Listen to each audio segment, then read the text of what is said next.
My friends, hello. We are at the final video. This is it. We are about to complete the game, and by that I mean we are about to check every box that we have here, which is surviving 200 cycles, maintaining 16 morale, printing 12 duplicates, building a great monument, which we got down here, Mr. Moohead, and breaching the temporal tear. So the last thing we need to do is breach the temporal tear, and we've been waiting for quite a while to get enough liquid hydrogen and oxygen fuel to be able to do so. We should have enough now.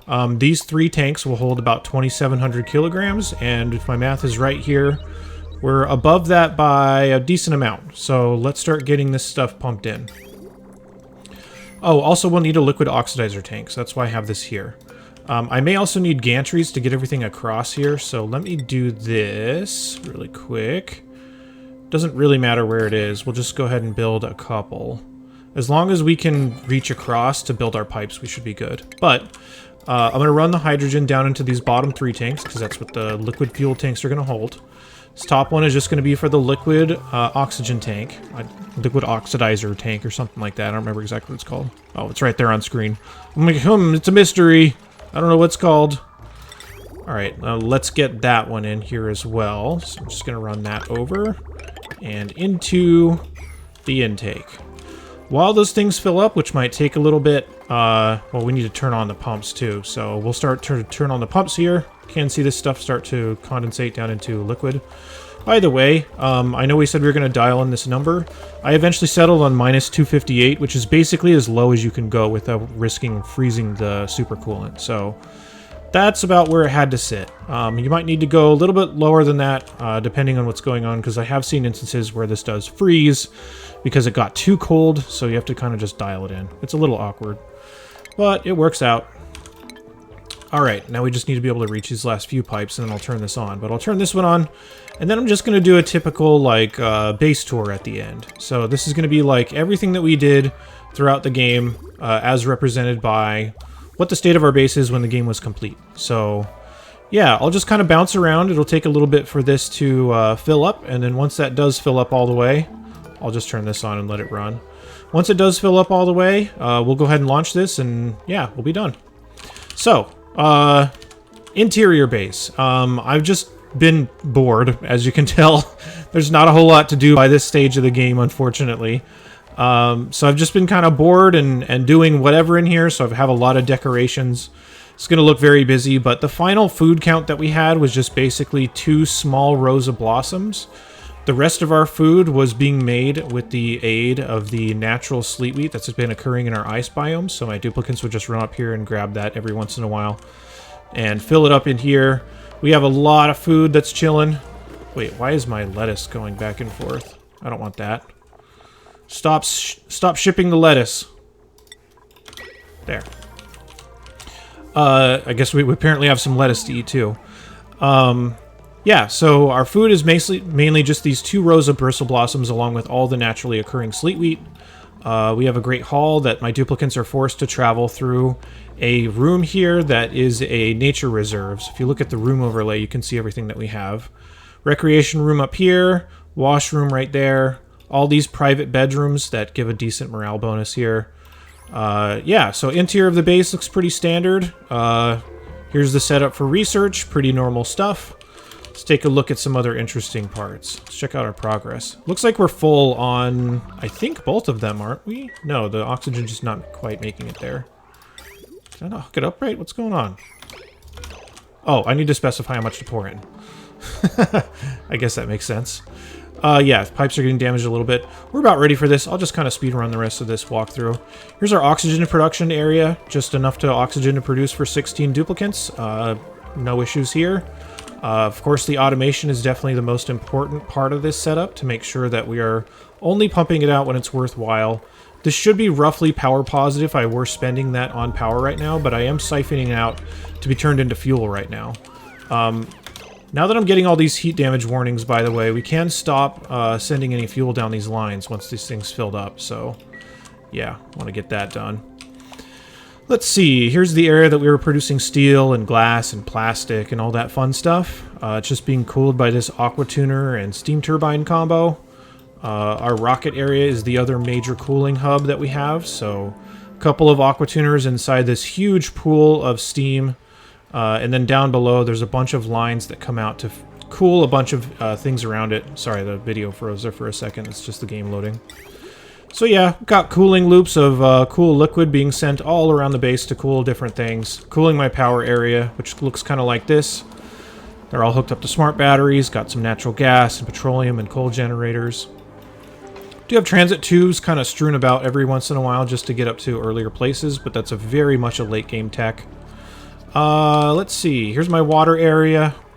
You know, just a big pool of, you know, usable water for the things that we need to use it for. Note that my duplicants are never drinking this water, so they should not be exposed to food poisoning by this source.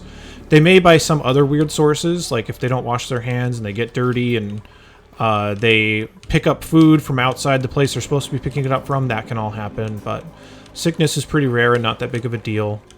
Hydrogen vent, that's going to be pushing a lot of our power there in the mid and later parts of the game. There's a second copper volcano that I just took a little while ago. First copper volcano right here, so both of them are pretty good. Why is this one so red? Never noticed how red that one was by comparison. They both put out a decent amount. Yeah, they both put out the same. I wonder why they look so different. That's weird. Never noticed that before. Alright, at the bottom here, we got a gold volcano captured. This was more so in the later game to help out with our oxalite production and supercoolant production and that kind of stuff. Here's our big geothermal power setup right here. Yeah, just kind of helping us out through especially the mid-game to get us through all the points where we started needing a bunch of aqua tuners. Let's see, what else do we have going on here? Nothing else that's super wild. I guess the shipping area was something that I haven't really mentioned. These shipping lines kind of disperse stuff all over the base to the places that they need to go. So anything and everything that I can think of that needs to be transmitted to a certain place, I'm just going to hook up to shipping. And I've been regularly having these little areas where a bunch of debris will fall down and land here, and then I can just ship it into my network. So, yeah. Last thing is probably the space biome. Pretty simple. Got some meteor blasters here that are being ran. Why is this here? That are basically being made possible by the shipment of these blast shots. So, got those being sent up here and fed into the meteor blasters, and they're all being cooled by their own cooling loop, which I just have another aqua tuner, steam turbine, pool of water combo here for cooling.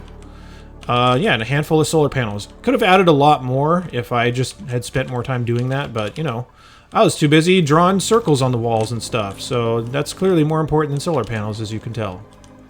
Oh, the most important thing is everyone is all wearing these nice yellowish, orange, green jumpsuits. That's definitely the most important part of the entire game, just to let you know, for sure. Okay, let's go ahead and launch this thing. I just need to hook up a couple of things here really quickly. First, we need to just hook up our power to the gantry. Make sure we don't break it. Not like it's really going to matter that much because we don't have much left to go in this game. Oh, let me turn off my oxygen pump for this. So yeah, we should be entirely filled. Let's get an astronaut assigned. Let's pick who's actually... Well, first of all, let's set our destination and kind of show you how to get to the temporal tear anyway. As soon as the game loads again, big long freeze. There we go. Now we got our rocket. Its range is 196 kilometers, or 196,000 kilometers, that is. Unfortunately, this is within range.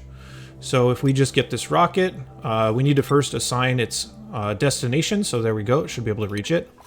Then we just need to assign a duplicant. We'll assign Ruby. Ruby was kind of there with us from the beginning, doing the research. One of our first 3 duplicants. Kind of makes sense that they would go and breach that temporal tear when it was time. Of course, we're going to be in this awkward spot once again where we just have to wait forever before Ruby will actually go in there. Okay, there we go. There. We'll close our gantries, and this is going to kick off another little cutscene moment, so if you don't want to see it and you want to see it in your own runs, please avert your eyes now. I wanted that to be a little bit more on time, but here we go. Launching. Yep. Achieved the Great Escape.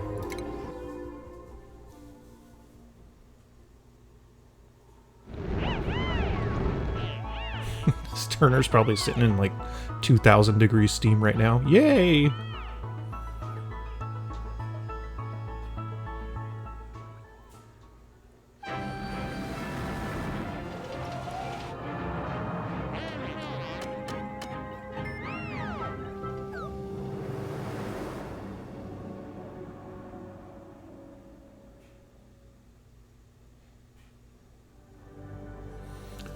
Our homeworld in this universe is gone, replaced by the skeleton of a planet and a wound in the sky.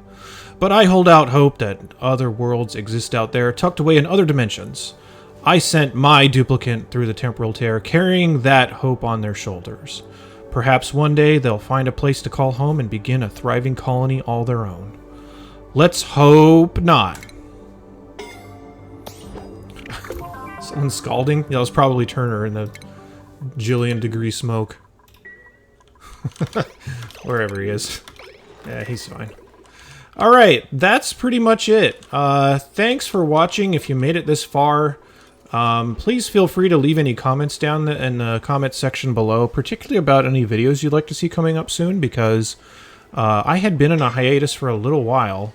Now who's scalding? What's going on? You guys are just running around where you're not supposed to. I had been on hiatus for a little while, decided to finally come back, but it did take me quite a while to get back up to speed with everything that has changed in the game, so this has been the culmination of kind of working back at it and getting back to producing videos, so I will be producing more. In the meantime, thank you guys for leaving any comments that you've been leaving in the meantime while I've been gone, because I will still look at those, even though I haven't been responding or particularly active. So I've seen a lot of comments about messages of support and stuff like that. That was really cool to see a couple of those trickle in every day and kind of see you guys were still out there and responding and commenting and stuff like that, so that's really cool. Yeah, so anyway, that's pretty much it.